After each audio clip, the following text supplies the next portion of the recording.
Thank you very much. I'm very happy to see the media friends from Itanagar, and through you, I would like to extend my greetings to the people of Arunachal Pradesh. And with the wonderful budget for 2022-23, I hope the future of Arunachal Pradesh will be more brighter, better, peaceful, which will bring more happiness and more prosperity in the life of the people of Arunachal Pradesh. I'm coming back to my own constituency, so I'm extremely delighted to inform you about the Atmanirbhar Ka budget presented by Finance Minister Nirmala Sitharaman ji under the guidance of Honorable Prime Minister Narendra Modi ji. मैं बहुत ज़्यादा detail में technical बात नहीं बोलूँगा, लेकिन कुछ basic बातें हैं जो आपको शेयर करना चाहता हूँ। जब बजट पेश करते हैं तो हम लोग उस बजट से क्या उम्मीदें रखते हैं। अगर बजट से सबसे गरीब आदमी को फ़ायदा मिल रहा है, सबसे दूर दराज वाला इलाकों तक उसका लाभ मिल रहा है और आम जनता के ऊपर में उससे एक खुशहाली का कोई रास्ता दिखता है, मिडिल क्लास को राहत मिलता है, तो उसको हम अच्छा बजट माना जाता है। इस बजट ने बहुत अच्छा से सारा सेक्टर को कवर किया गया है और इस बजट को यूनिवर्सली सब लोग ने वेलकम किया है। अपोजिशन पार्टी के कुछ लोग हैं वो तो पॉलिटिकली बोलेंगे ही, लेकिन पूरा देश ने इस बार के बजट को स्वागत किया है। मैं अरुणाचल में हूँ, इसलिए नॉर्थ ईस्ट के बारे में जुड़ते हुए 2-3 बातें बताऊंगा। सबसे पहले पिछले साल 2021-22 में total budgetary outlay north east के लिए था 68,020 करोड़। इस बार वो बढ़ के 78,040 करोड़ हो गए हैं, यानी कि 8,000 करोड़ से भी ज़्यादा जंप हुआ है नॉर्थ ईस्ट के लिए, हमारा 8 राज्यों के लिए।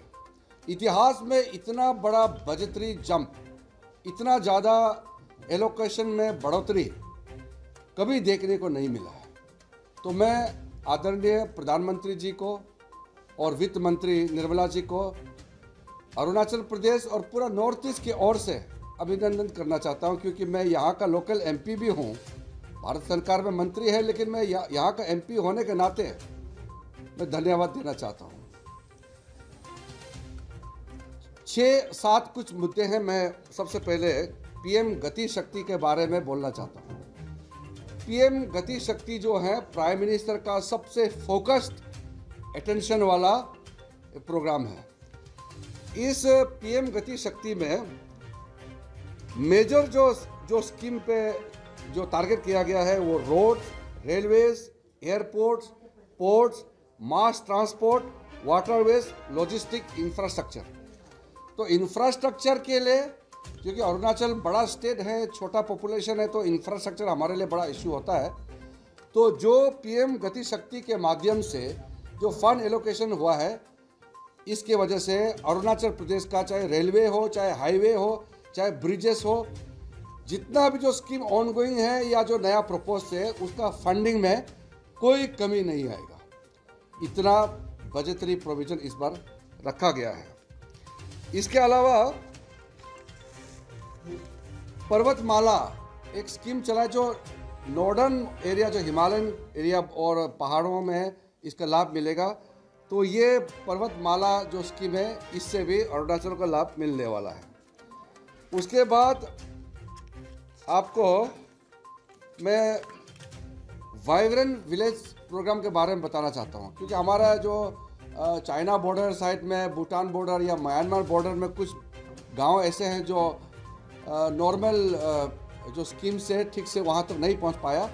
उसमें वाइब्रेंट विलेज प्रोग्राम है, इसका नॉर्थ ईस्ट में सबसे ज़्यादा लाभ अरुणाचल प्रदेश को मिलने वाला है, बॉर्डर एरिया के लिए ये। और जो हमारा नॉर्थ ईस्ट के लिए बहुत इम्पोर्टेंट जो प्रोग्राम फर्स्ट टाइम लॉन्च किया है, उसका नाम है पीएम डिवाइन पीएम डिवाइन का फुल फॉर्म है prime ministers development initiative for the development of north eastern region. PM divine जो है, मैं आपको इसलिए इम्पोर्टेंट बता रहा हूँ कि ये 1500 करोड़ इनिशियल एलोकेशन जो हुआ है वो उन चीज़ों में खर्चा करेगा जिसके लिए कोई बजट या कोई कार्यक्रम नहीं चल रहा है। हमारे यहाँ में कोई चीज़ ऐसा होता है जो किसी भी स्कीम में नहीं आता है।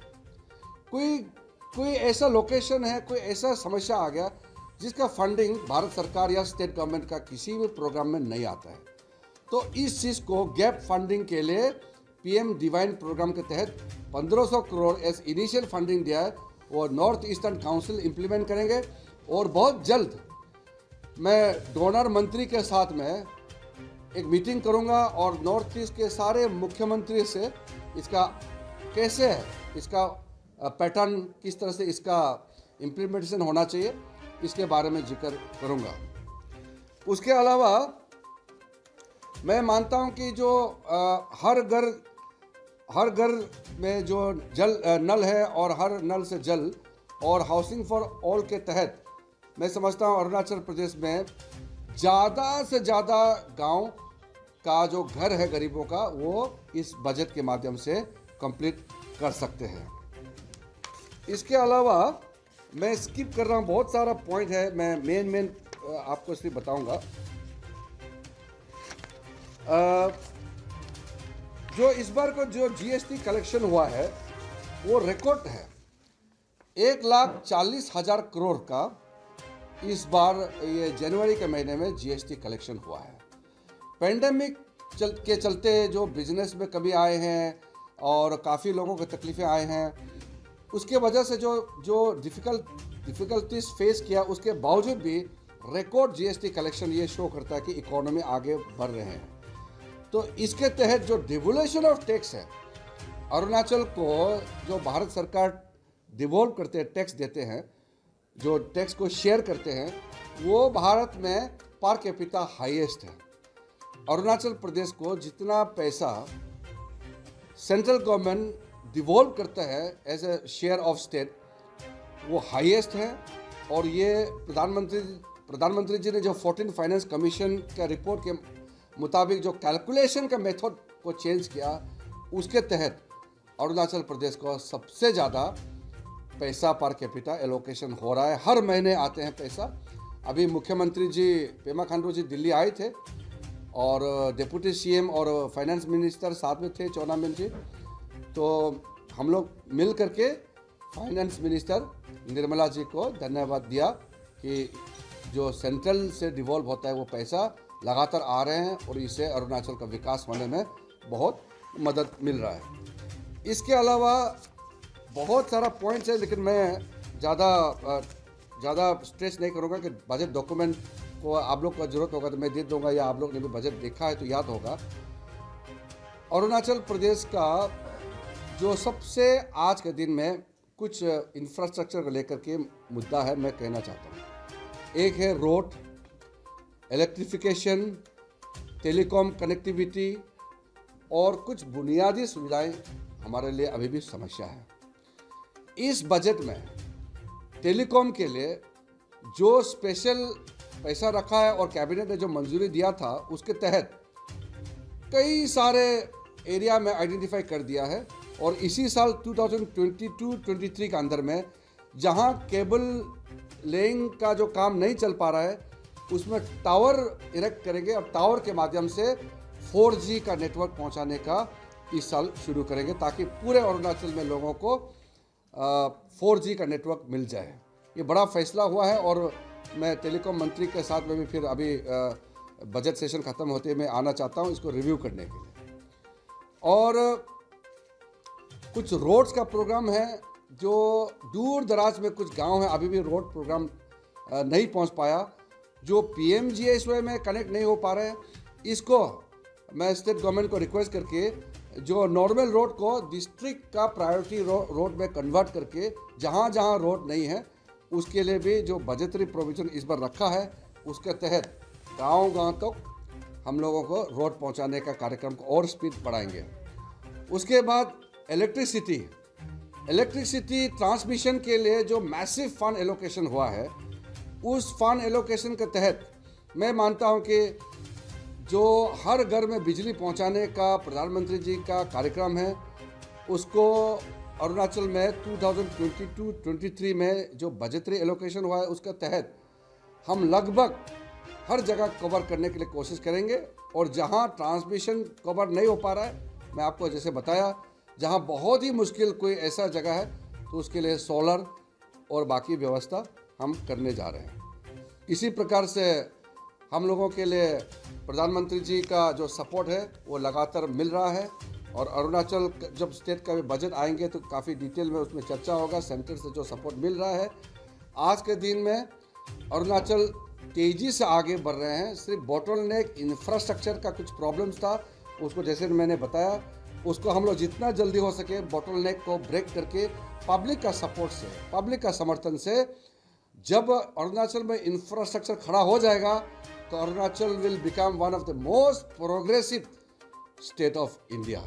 मैंने कई साल पहले जब नया मैंने अपना पार्लियामेंट का इलेक्शन लड़ा था और मैंने उस समय लॉन्च किया था कैंपेन कि अरुणाचल को आगे जा कर के नंबर 1 स्टेट बनाना है, तो मैं आज भी ये मानता हूँ कि ये जो बॉटलनेक है, कुछ इंफ्रास्ट्रक्चर प्रॉब्लम जो चल रहा है हाईवे रेलवे का, वो क्लियर होने के बाद अरुणाचल का पर कैपिटा इनकम, मैं आज भी कह रहा हूँ कि नेक्स्ट डिकेड तक हम लोग इंडिया का वन ऑफ द हाईएस्ट तक पहुँचाने में कामयाब होगा।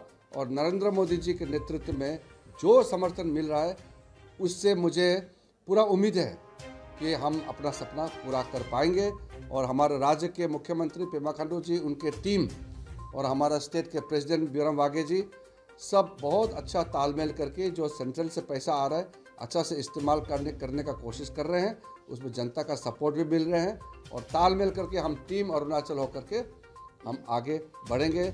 इसी दृष्टि से मैं आपको क्योंकि ये मेरा कॉन्स्टिट्यूंसी भी है और बजट का अच्छा जो चीज़ें हैं उसको बताना ज़रूरी है आपके माध्यम से, और मैं उम्मीद करता हूं कि मीडिया का माध्यम से हमारे जनताओं को इसका मैसेज भी ज़रूर पहुंचेगा। Thank you. The main issue in Arunachal Pradesh is the capacity. We don't have the requisite capacity to absorb all the funds being allocated from the central government. It is something which everybody has to come together. We are a fairly a large state in terms of size, but we are very small in terms of population. So the resources at our command is very meager. That is why it is very difficult to create that kind of capacity.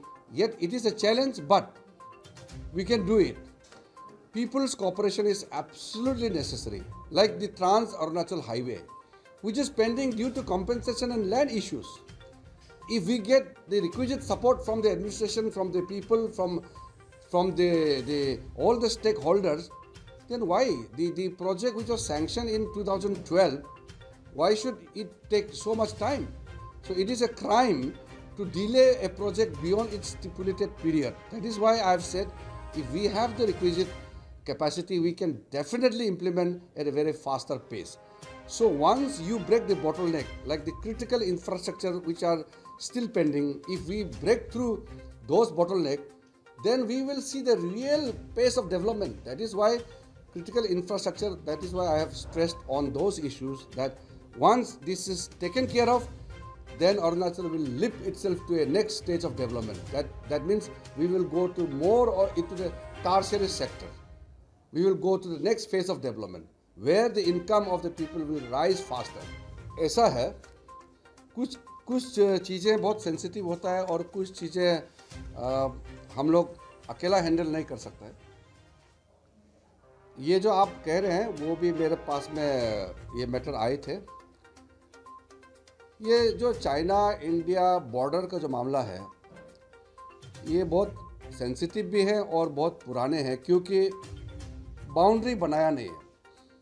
1914 में जब McMahon line तय हुआ था, उस समय line नहीं खींचा, लेकिन ऐसे ही मान लिया कि ये एरिया बॉर्डर रहेगा, जिसके चलते अरुणाचल के लोग भी चाइना में पहुंच जाते हैं, तिब्बत साइड में पहुंच जाते हैं। आप लोग को मालूम होगा, हमारे बॉर्डर एरिया के बहुत लोग नींची साइड में, वो बॉर्डर साइड के उस पार पहुंच जाते हैं, तो वो लोग पकड़ लेते हैं और आप लोग भी लगातार न्यूज़ मिलती रहता होगा कि कभी कभी चाइनीज़ साइड से भी यहाँ आ जाता है और हमारा इंडियन आर्मी उसको अपना कैप्टिविटी में ले लेता है।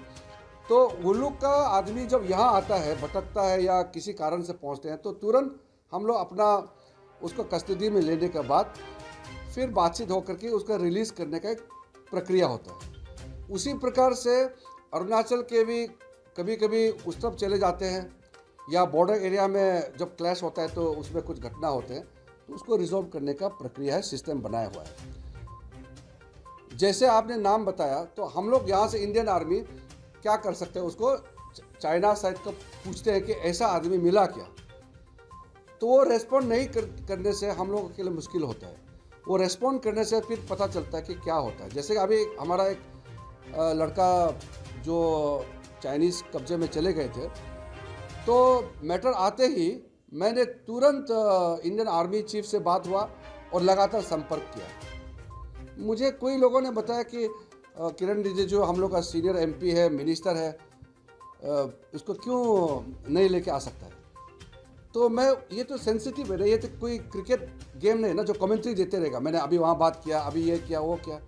जब बताने समय आएगा तब उसको अच्छा से बताएगा ना। कोई लोग मालूम नहीं क्या हुआ, अभी बताओ। जब वो हमारा लड़का चाइना का कब्जे में थे, उस समय हमारा जो प्रायोरिटी क्या है, उसको सही सलामत वापस लाना। हम यहाँ उल्टा पुल्टा स्टेटमेंट दे करके अगर कुछ हो गया तो कौन जिम्मेदारी लेगा।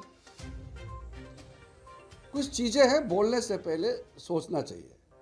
जब दूसरे के कैप्टिव में है, दूसरे के कब्जे में है, और हम लोग यहाँ उसको जिंदा और सही सलामत वापस लाने का कोशिश कर रहे हैं, उस समय कोई उल्टा पुल्टा स्टेटमेंट दे देता है जिससे नुकसान होता है। तो मैंने आर्मी चीफ से बात किया, डिफेंस मिनिस्टर से बात किया, और लगातार टच में थे हम कॉन्टिन्यूसली। और जैसे हमको पता चला कि वहाँ है, फिर हमने आइडेंटिटी वगैरह सारा डिटेल्स भेजा। फिर उन्होंने बताया कि इतना तारीख, हमको पहले ही पता चल गया था कि उसको कौन सा तारीख में कहाँ रिलीज़ करने वाले हैं। मैंने नाम और जगह नहीं बताया पब्लिक को, क्योंकि उस समय बताएगा तो फिर गड़बड़ हो जाएगा। फिर अगर वो लोग ने चेंज कर दिया तो कि यहाँ उल्टा पुल्टा स्टेटमेंट दे दिया और वो लोग ने डेट ऑफ रिलीज जगह चेंज कर दिया। इसलिए कुछ चीज़ें होता है जो प्रायोरिटी के हिसाब से हम लोग काम करते हैं और हिसाब से हम लोग बताते हैं। इसलिए हम लोग बहुत सेफ़ है, अरुणाचल सेफ़ है, अरुणाचल के लोग सेफ़ हैं, हमारी ज़मीन, हमारा सारा प्रॉपर्टी सेफ़ है।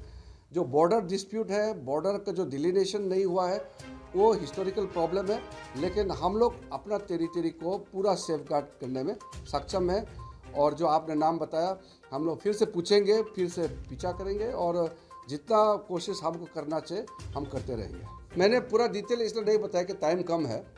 सबसे पहले तो जो इन्होंने जो टेलीकॉम का बारे में बोला, मैंने थोड़ा सा ब्रीफ किया कि इसी साल 2022-23 में हम लोग मोर देन 100 टावर्स इरेक्ट करने जा रहे हैं पूरे अरुणाचल के, जहां केबल लाइन नहीं पहुंच पाया, तो वो 4G का कैपेसिटी होगा, ताकि वो बॉर्डर एरिया में भी 4G का बेनिफिट्स मिलना चाहिए। तो उसके लिए बजटरी प्रोविज़न पूरा करके कैबिनेट मंजूरी होकर के बजट में ऑलरेडी हो चुका है, वो हो जाएगा। ट्रांस अरुणाचल का जो मेरा एक पेट प्रोजेक्ट है, उसका फ्रंटियर हाईवे जो मेरा एक पेट प्रोजेक्ट था, उसका अप्रूवल हो के भी उसका प्री फिजिबिलिटी रिपोर्ट भी बना करके अब ये DPR बना रहा है। तो अभी DPR का स्टेज में है, और DPR खत्म करते ही टेंडर कॉल करेगा और उसका भी काम शुरू हो जाएगा।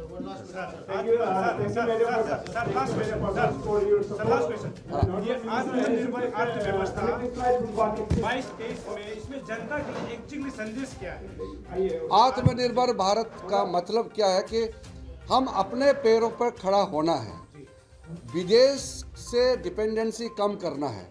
तो आत्मनिर्भर इंडिया, और हम यहाँ पे आत्मनिर्भर अरुणाचल, यानी कि जितना हो सके हम अपने पैरों पर खड़ा होना चाहिए, यही मैन्युफैक्चर करना चाहिए, यही हम इसका यूनिट बना करके यही के लोगों को इन्वॉल्व करते हुए, बाहर से कैपिटल आए, टेक्नोलॉजी बाहर से आए, लेकिन ज़्यादा से ज़्यादा हम इसका मैन्युफैक्चरिंग या प्रोडक्शन यही लोकली करें। तो इसका मतलब ये है कि सेल्फ सफिशिएंट आत्मनिर्भर बजट इस बार जो बनाया, जो पेश किया, वो वही है कि इंडिया को एक सेल्फ सफिशिएंट, सेल्फ रिलायंट देश बनाएगा। Thanks for watching. Please subscribe and hit the bell icon.